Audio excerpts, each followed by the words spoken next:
چلیے آگے چلتے ہیں. استفتاح، یہ استفتاح نہیں ہے، استفتاح. باب کون سا ہے؟ استفعال، استغفار. کچھ لوگ کہتے ہیں استغفار، نہیں، استغفار. استفعال، استفتاح، اوپننگ. تکبیر اور قرات کے درمیان آپ صلی اللہ علیہ وسلم کا سکوت.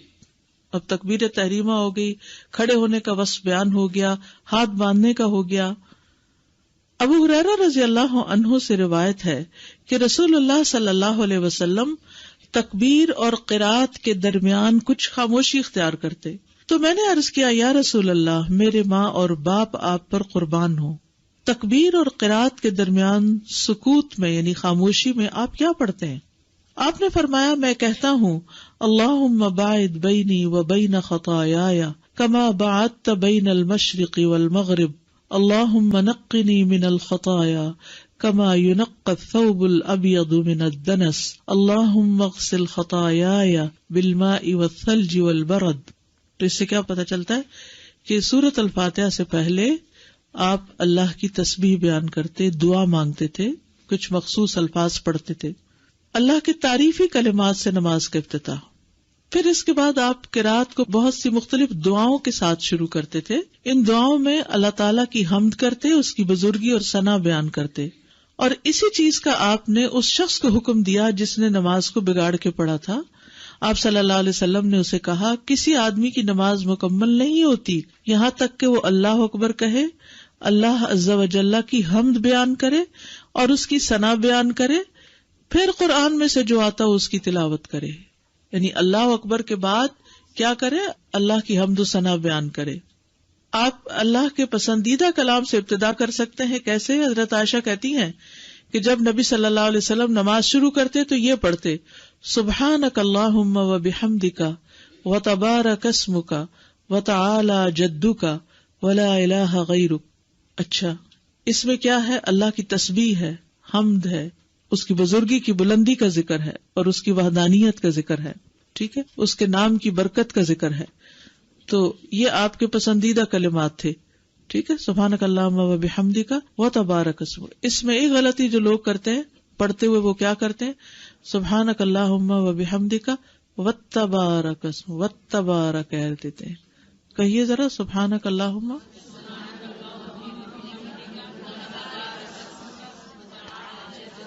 ٹھیک ہے، ٹھیک ہے، تو وتبارک نہیں کرنا. ٹھیک ہے، سبحانک اللہم و بحمدک و تبارک اسمک. ٹھیک. عمر بن خطاب یہ کلمات بلند آواز سے پڑھتے تھے.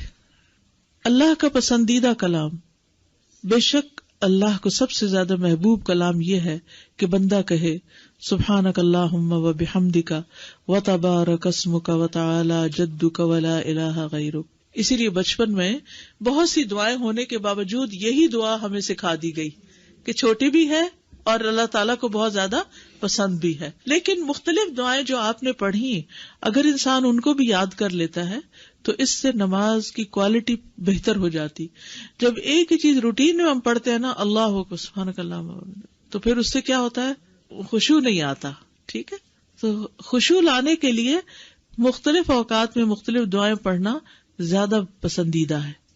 ان کلمات سے ابتدا کرنا جن کے لیے آسمان کے دروازے کھولے گئے، ان کلمات سے ابتدا کرنا جن کے لیے آسمان کے دروازے کھولے گئے. ابن عمر فرماتے ہیں کہ ہم رسول اللہ صلی اللہ علیہ وسلم کے ساتھ نماز پڑھ رہے تھے کہ لوگوں میں سے ایک آدمی نے کہا، اللہ اکبر کبیرا والحمد للہ کثیرا وسبحان اللہ بکرۃ واصیلا. رسول اللہ صلی اللہ علیہ وسلم نے فرمایا، اس طرح کے کلمات کہنے والا کون ہے؟ یعنی نماز کے بعد، یہ نہیں بیچ میں بولنے لگ گئے. لوگوں میں سے ایک آدمی نے عرض کیا، اے اللہ کے رسول، میں ہوں. آپ نے فرمایا کہ مجھے تعجب ہوا کہ اس کے لیے آسمان کے دروازے کھولے گئے. ابن عمر کہتے ہیں، میں نے ان کلمات کو کبھی نہیں چھوڑا جب سے میں نے رسول اللہ صلی اللہ علیہ وسلم کو ان کے بارے میں یہ فرماتے ہوئے سنا. یعنی اللہ اکبر کہہ کے ہاتھ باندھ کے پھر اللہ اکبر کبیرا والحمد للہ کثیرا وسبحان اللہ بکرۃ واصیلا. دل کی کیفیت ہی بدل جاتی ہے جب انسان ان کلمات کا معنی جانتا ہے. اور اس کے لیے جو دروازے کھولے گئے وہ صرف ایک روٹینی مشینی انداز میں نہیں پڑھنے سے، بلکہ دل کے حضوری کے ساتھ کہ واقعی اللہ بڑا. دیکھیں نا اس میں جو الفاظ ہیں وہ کیسے، اللہ اکبر کبیرہ، اللہ بڑا ہے، بہت ہی بڑا. جب ہم کسی چیز کو بہت پیار سے اور بہت شدت سے کہتے ہیں تو ہم اس میں مبالغہ لانے کے لیے بہت زیادہ بہت زیادہ. والحمد للہ کثیرا، اور اللہ کی تعریف بہت کثرت سے، بہت زیادہ. وسبحان اللہ بکرۃ واصیلا، اور اللہ کی تسبیح صبح اور شام. صبح اور شام کیا جائے، اس میں پھر انقطاع نہیں ہوتا. پھر ایک اور دعا ہے خود کو اللہ کے سپرد کر دینے کی دعا، اس سے بھی افتتاح کیا جا سکتا ہے.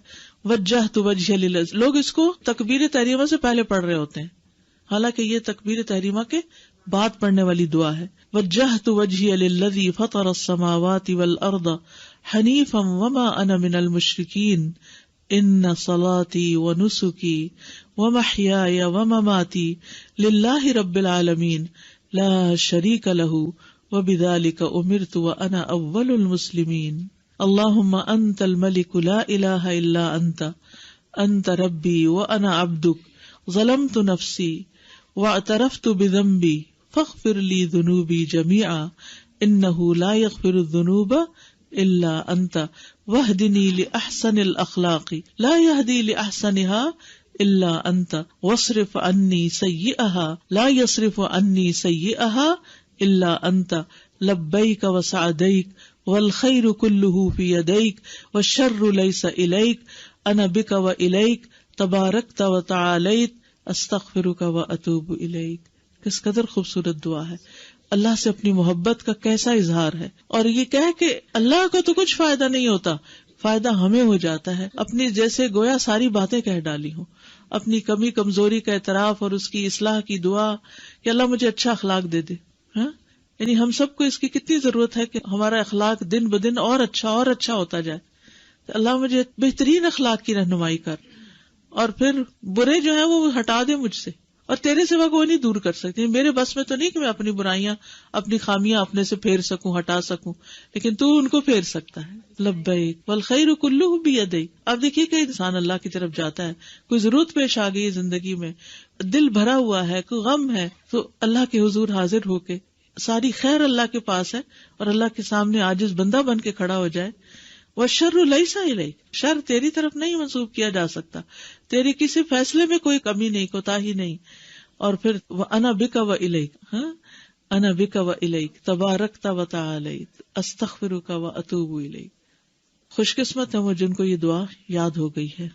پھر اسی طرح ایک اور دعا بھی ہے جو اچھا اخلاق بنانے کی، جس میں یہ عادی ہے تقریباً. ان صلاتی و نسکی و محیای و مماتی للہ رب العالمین لا شریک لہ وبذلک امرت وانا من المسلمین اللہم اہدنی لاحسن الاعمال و احسن الاخلاق. اللہ احسن اعمال اور احسن اخلاق کی توفیق دے. لا یہدی لاحسنها الا انت وقنی سیئ الاعمال و سیئ الاخلاق لا یقی سیئها الا انت.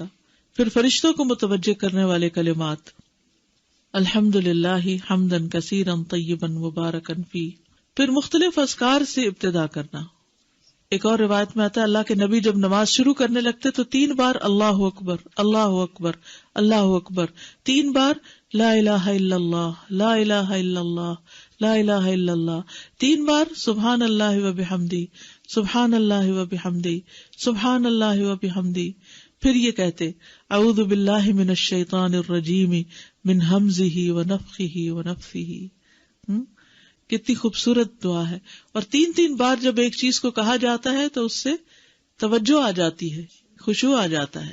اور پھر شیطان کے وسوسوں سے پہلے ہی بچنے کی دعا کر کے پھر نماز کا آغاز. پھر اللہ سے اس کا فضل مانگنا. سعید بن سمان کہتے ہیں ہمارے پاس ابو ہریرہ مسجد بنی زریق میں تشریف لائے اور فرمایا کہ 3 چیزیں ایسی ہیں جن پر رسول اللہ صلی اللہ علیہ وسلم عمل فرماتے تھے لیکن اب لوگوں نے انہیں چھوڑ دیا ہے. آپ صلی اللہ علیہ وسلم نماز شروع کرتے وقت دونوں ہاتھوں کو پھیلا کر رفع الیدین کرتے، ہر جھکنے اور اٹھنے کے مواقع پر تکبیر کہتے اور قرات سے کچھ پہلے سکوت فرماتے اور اس میں اللہ سے اس کا فضل مانگتے. یزید کا کہنا ہے کہ آپ دعا کرتے اور اللہ سے اس کا فضل مانگتے، یعنی وہ بھی دعا کا ہی وقت ہے. صلاۃ کا معنی کیا ہے؟ دعا. تو استفتاح کی یہ مختلف دعائیں ہیں. اللہم باعد بینی و بین خطایا، اور اس کے بھی 2 ورژنز ہیں، ایک صحیح بخاری کا اور ایک صحیح مسلم کا. پھر سنن نبی داؤد کا بھی ہے تھوڑے سے فرق کے ساتھ، اس میں اللہم نقنی کی بجائے اللہم انقنی ہے، لیکن ایک بھی ان میں سے یاد ہو جائے تو کافی ہے.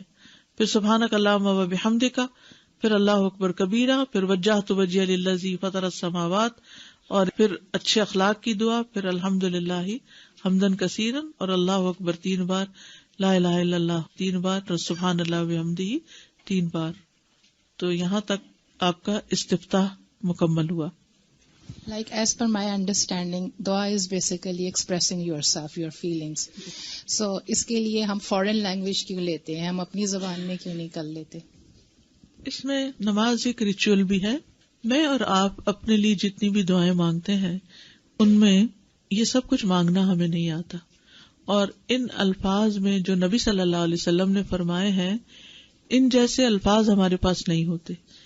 تو جب ہم آپ کے بتائے ہوئے الفاظ استعمال کرتے ہیں تو ایک تو آپ کی سنت کی پیروی ہو جاتی ہے، اس کا اجر ملتا ہے. دوسرا یہ کہ نبی صلی اللہ علیہ وسلم نے فرمایا اوتی تو جوامع الکلم، مجھے جامع کلمات عطا کیے گئے. جامع کا مطلب ہوتا ہے کم لفظوں میں بڑی بات کہنا. پھر یہ ہے کہ اس سے یونٹی بھی آتی ہے سب مسلمز کے اندر. اگر کوئی اور چیز، یعنی مثلا ہر ایک کی اپنی اپنی اگر زبان اور 100% لوگ اپنی ہی زبان بولیں تو کوئی ایسا موقع اکٹھے نہیں آتا کہ جس میں وہ ایک جگہ اکٹھے ہو سکے. تو اجتماعیت کی کیفیت بھی اس سے پیدا ہوتی ہے. پھر یہ ہے کہ جو کلمات اللہ کے رسول صلی اللہ علیہ وسلم نے دیے یا تو وہ قرآن سے ہیں یا وحی کے ذریعے آپ کو سکھائے گئے اور ایسا ہی کرنے کا ہمیں حکم دیا، تو ان کلمات کی اپنی ایک برکت اور ایک روحانیت بھی ہوتی ہے جو باقی لینگویجز میں ان کو ٹرانسلیٹ کر کے اگر کہیں بھی تو وہ فائدہ نہیں ہوتا.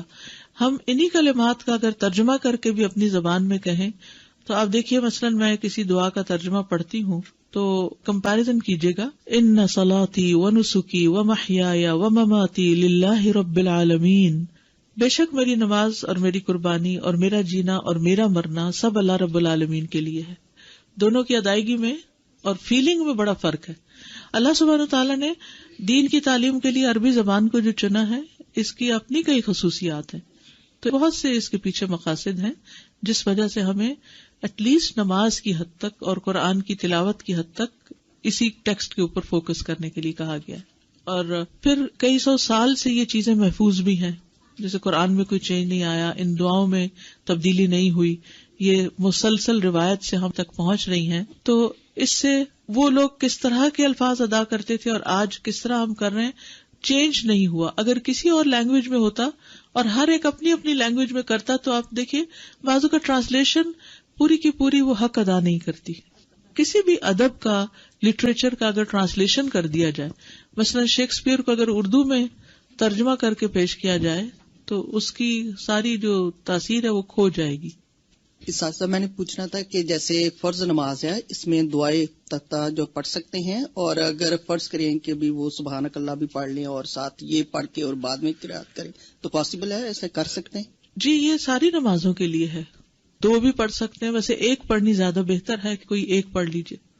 السلام علیکم. انہی بہن کے سوال کا ایک تسلسل ہے، شاید قبل از وقت ہو، کہ تہجد میں بیٹھ کے ہم درود شریف کے بعد جو اپنی جائز حاجات ہیں کیا وہ ہم مانگ سکتے ہیں اپنی ہی لینگویج میں؟ جی جتنی بھی مسنون دعائیں ہیں اس میں ہماری یہ رعایت رکھی گئی ہے کہ جو چیزیں ہمیں چاہیے ہماری فزیکل نیڈز کے لیے، ہماری اسپرچل نیڈز کے لیے، ہماری ایموشنل نیڈز کے لیے، وہ الفاظ آپ کو یہاں مل جائیں گے. اور آپ کو حیرت ہوگی کہ اگر ویرائٹی آف دعاز اف وی نو تو وہ چیزیں کور ہو جاتی ہیں اس میں ہی.